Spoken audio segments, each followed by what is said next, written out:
Hey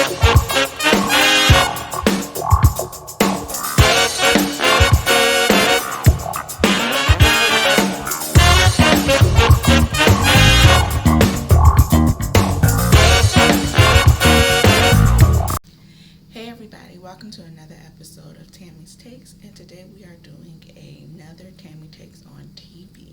But before I jump into the episode, please subscribe to the channel. Also like, comment, and share so that we can build a community together. So now let's get into the episode.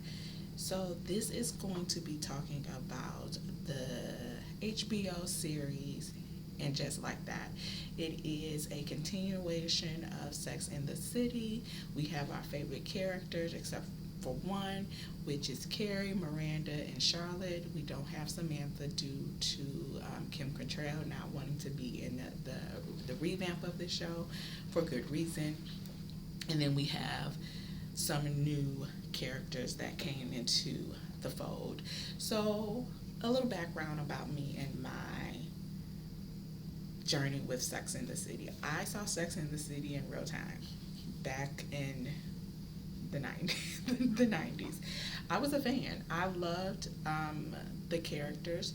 I relate to Miranda in Sex in the City and not in And Just Like That. I relate to the Miranda character from the 90s. Not that I'm as rigid or as much of a stickler as Miranda could be judgmental, because Miranda does have a level of judgment, but with good reason. Like, she's not just judgmental because she's just trying to be a judgy McJuster. She actually usually has a reason why she's judging, and I'm like that sometimes. I have an understanding of Carrie. I have a Charlotte in my life. I have a Samantha in my life. So the original series, The Sex in the City, that was 11 seasons strong, definitely was a pop cultural phenomenon.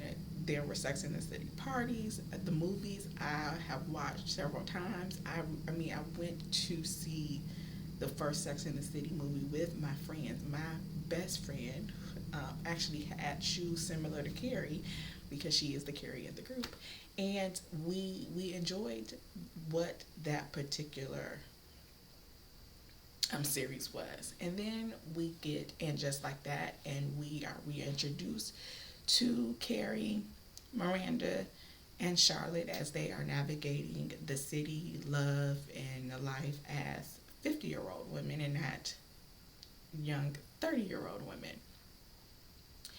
Now, before I jump into my review of the show, I am going to say it may be popular, it may be unpopular, because I think a lot of original Sex and the City fans probably will feel like I feel, and then those that probably didn't grow up watching Sex and the City and had to go back and watch Sex and the City to understand Just Like That probably have a different perspective.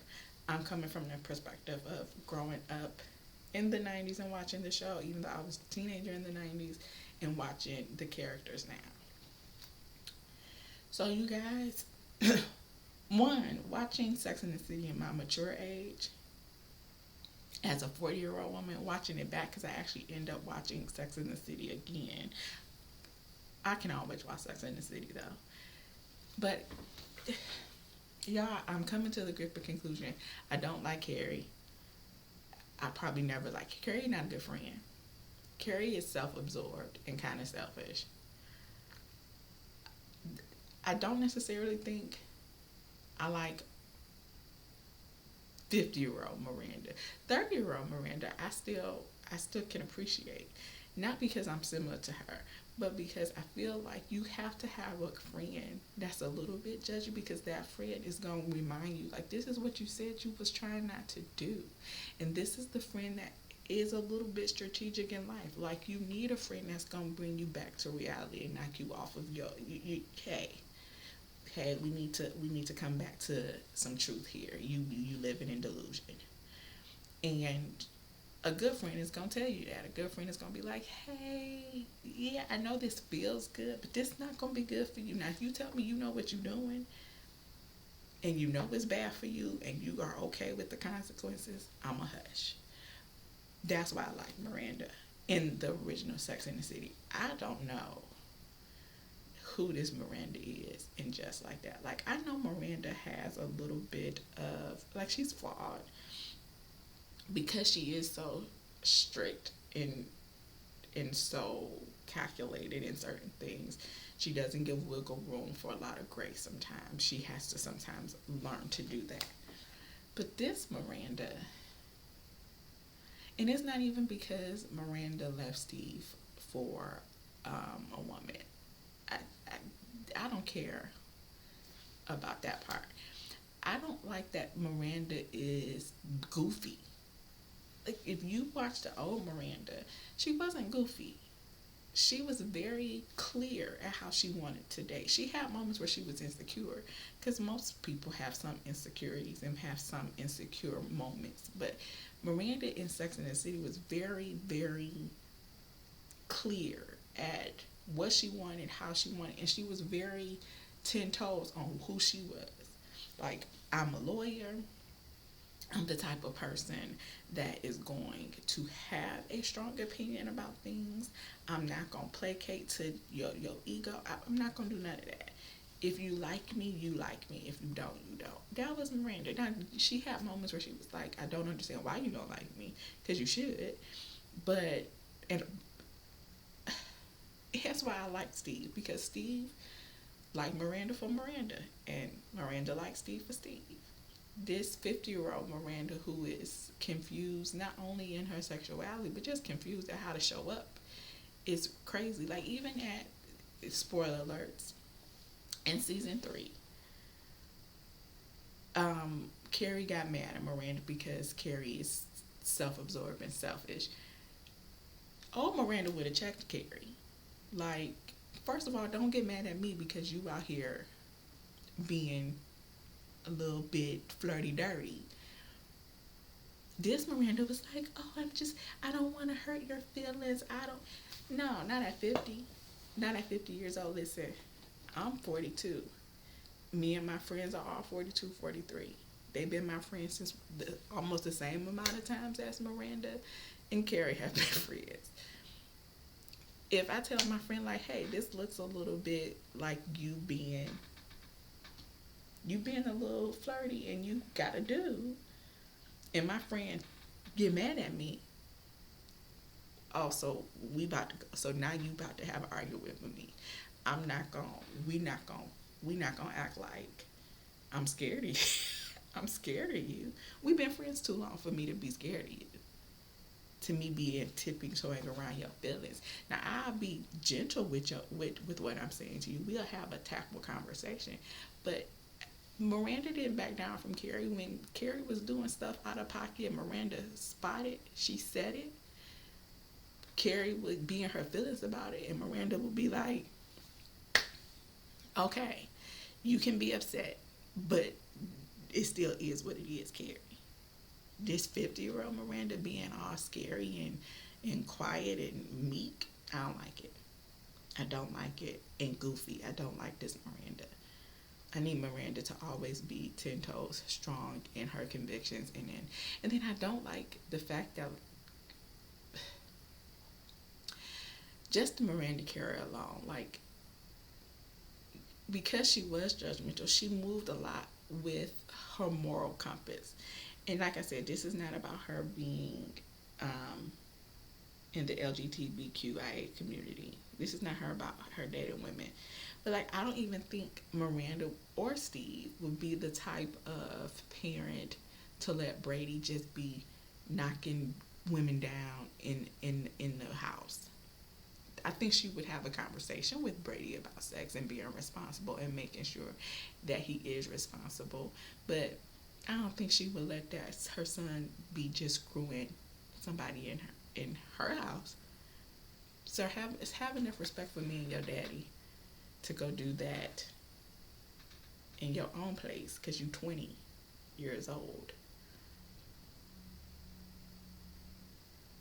Let's get into Charlotte, because I can talk about Miranda all day.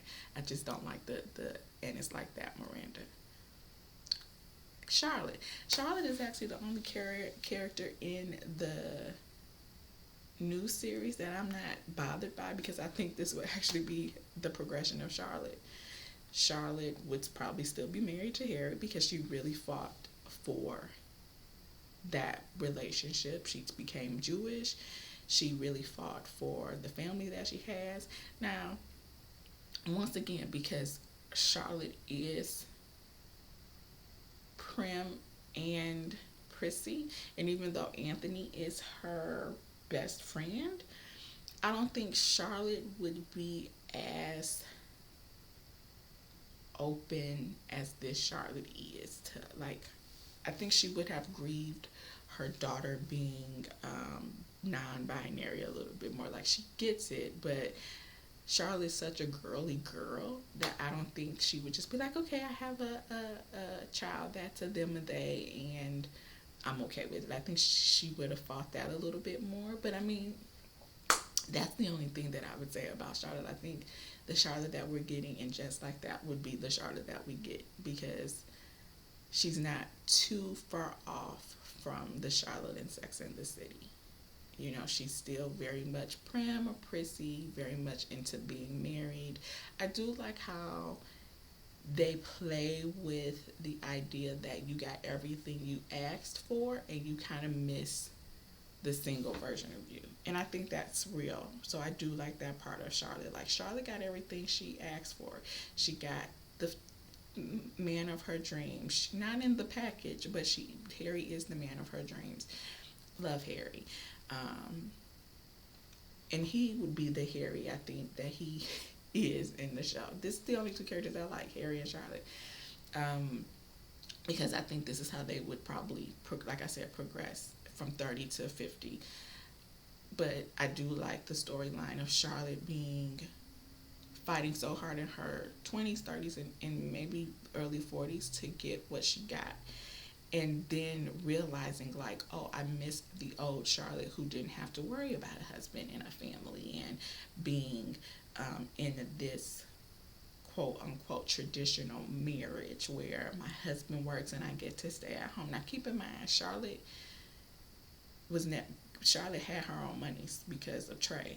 You know, Trey left her a lot, got the house and a good alimony settlement, so she was never gonna be broke. She could actually, from Trey's alimony settlement, she actually could, and she's ended up, selling the house when she got married or in the show. But the point is, Charlotte was gonna have money regardless. She came from money, she married money, she was gonna be rich.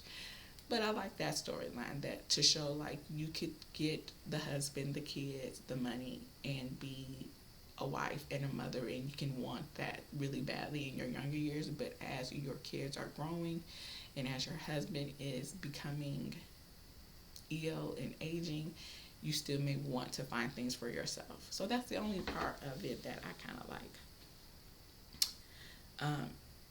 Nicole Ari Parker's character, LTK, Lisa.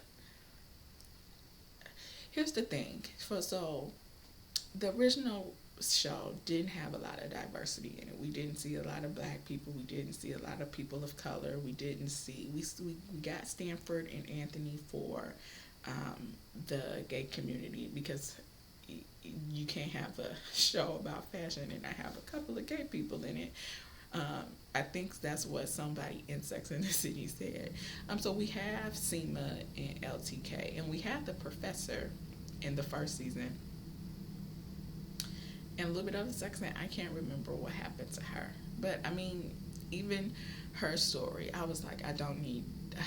Listen, you give us a black professor in season 1, and she's accomplished, but trauma, because of course you gotta have trauma when it comes to the black people. She can't have a kid. She don't want a kid. Her husband is a musician. They ain't never home. Like, why can't we?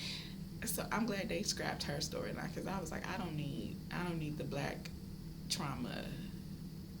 We can't connect as a couple story. We can go ahead and just let that go. Now LTK, you got LTK. She is successful. She's a writer. she a writer or she's a producer. She does something with film. She's a filmmaker, excuse me, documentary. And then we have her husband who is in politics. We have her kids. One child is very artsy and creative. I don't know what the little girl does. And yes, I do know women like LTK that are black. It's just, then it's like, okay, but we see her in her fabulousness, but she's not connected with her husband. She's not connected with her kids. She about to have an affair with this young editor. Her mother-in-law don't like her. So once again, we can't just have a black woman living in her softness just like that. If you're going to introduce a black woman, can we just have a black woman that's like, me and my husband get along, we both successful, I'm there for my kids. Actually, I don't even know why I'm in this friend group. Can we get that black woman? Can we get that black woman? Like, we friends, but y'all got too much going on. Sarah Jessica and them. And then it's Seema. Seema is Indian. She's supposed to be the Samantha version, which we didn't need either. We don't need to replace Samantha. Let Samantha be over in England living Samantha's fabulous 60-year-old life, and we can just get remnants. We didn't need Seema to be the sexy side who don't do relationships and don't care. And then I have a friend that's Indian. She was like, that's not a good representation of women in our culture at their age of 50. Like, that's not necessarily how we do. And I'm like, did y'all get anybody from the Indian culture outside of the actress to really dive into that culture, since y'all trying to add people of color in here? And then it's still whitewashed, because it's like, that's the only two people I see. That's like, New York has a lot. Like, New York is very diverse. And we still just see just Seema and LTK and their family, and as the diversity. And I'm like, y'all could have kept this if that's all we was gonna get. And then it's Carrie.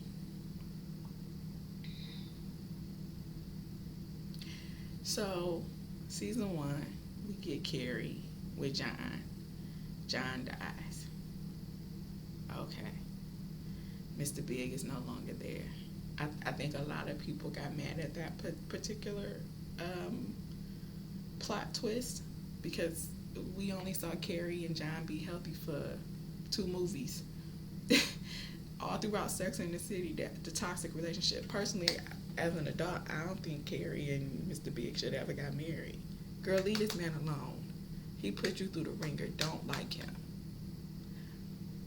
But then I'm mad because Carrie's still making stupid choices when it comes to relationship. Like, you still don't know how to just be by yourself, because keep in mind, Carrie has always had a man of some sort. And for somebody that talks about sex and relationships, Carrie, love thyself. But you can't, because Carrie don't like herself. I, as an adult, am now realizing that as much talent that Carrie has with writing, she's a great writer. She's an amazing, fashionista if you like her style. But Carrie don't know how to be alone. And that's problematic for me. Like, Carrie does not know how to sit and just be Carrie, unless it's for a book. But just to be like, I'm not gonna worry about a man. Like, right after John, she slept with her producer on season 1. And then season 2, she was running around going on dates, trying to figure out what she was gonna do. Here come Aiden. And now all of season 3, we get Aiden and her trying to figure out if they should be together. No. And then we have the writer that lives in the basement. You know you gonna sleep with him, Carrie. Because you don't like to be by yourself. I don't know why you would sign up to be in a relationship with somebody and wait for them 5 years to get their family in order. And then throughout this season, you don't want anybody to tell you when you're wrong. You don't like when people are expecting you to be a good friend to them the way that they are to you, because Carrie is, like I said, a bad friend. When they ask her to do something, she got to think about it. But then when the tables are turned, she want them to be there for her. And it's like, well, wait a minute, man.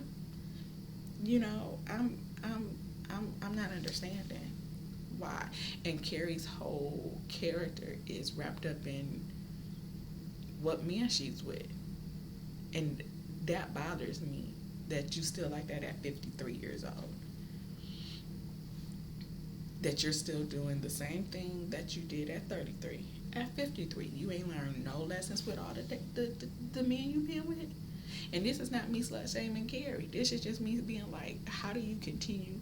You had a whole 3 episodes with Bon Jovi when you said you pick unavailable men. And you still picking unavailable men. Now, I'm mad at Aiden because at the end of the day, if you still don't trust Carrie because she cheated on you with Big in Sex and the City, and now you with her in this series, and you are so insecure that no matter what man comes around, if you see her having some type of dynamic with a dude, you think she's gonna cheat on you. Sir, you've been married for 20 years and divorced. You got a whole 3 children that's in their early 20s, Aiden. Okay?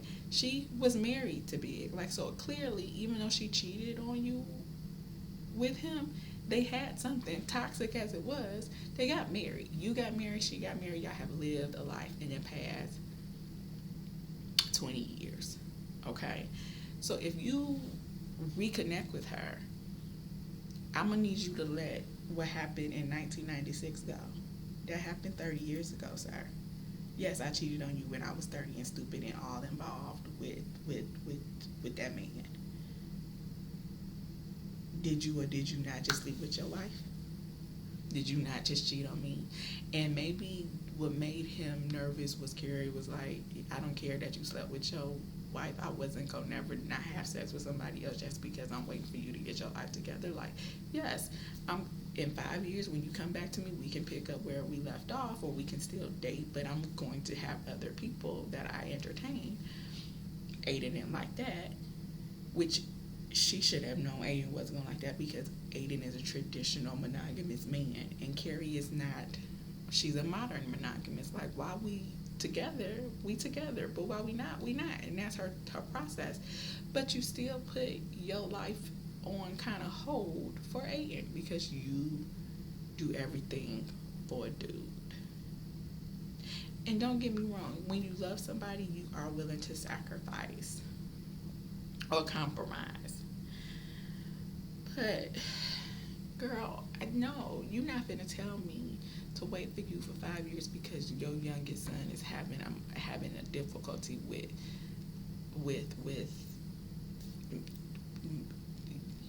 whatever. I don't even know what was Wyatt's problem.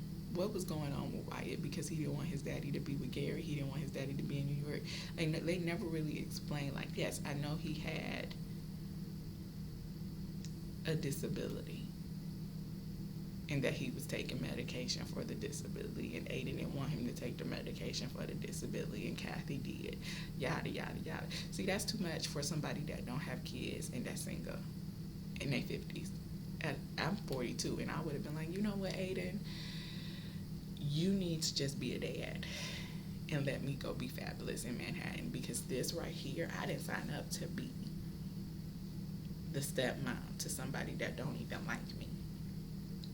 I didn't sign up for all of the hoop holler that's going on. And then I didn't sign up for you to still be insecure at 55 years old over something that happened when we was 33 and 35. If you can't get over it, then we need to just, good day, goodbye. I know this is the last season. I gotta watch the last episode because I'm gonna commit to watching the last episode. I just didn't like it. I just didn't like that it wasn't, in my opinion, a realistic progression of the characters. Except for Charlotte. I felt like Sex in the City Carrie should have grown up a little bit more in these 20 something years, and she didn't. That bothered me. So I'm like, girl, why? And then I didn't like the progression of Miranda. Like Miranda at 55, the Miranda from Sex in the City at 55, even if she got a divorce and was with a woman, she would have did it in a very much more moral way. One, I don't think Miranda would have cheated on Steve. I think Miranda would have said, we are no longer happy. Before she met anybody, she would have leaned in, Steve, we are no longer happy. We are no longer on the same page. What it was is what it was, and what it ain't and what it ain't. We should get a divorce. That's what Miranda would have done. And then she would have explored her sexuality. She would not have hurt Steve the way they made this Miranda hurt Steve. I didn't like that.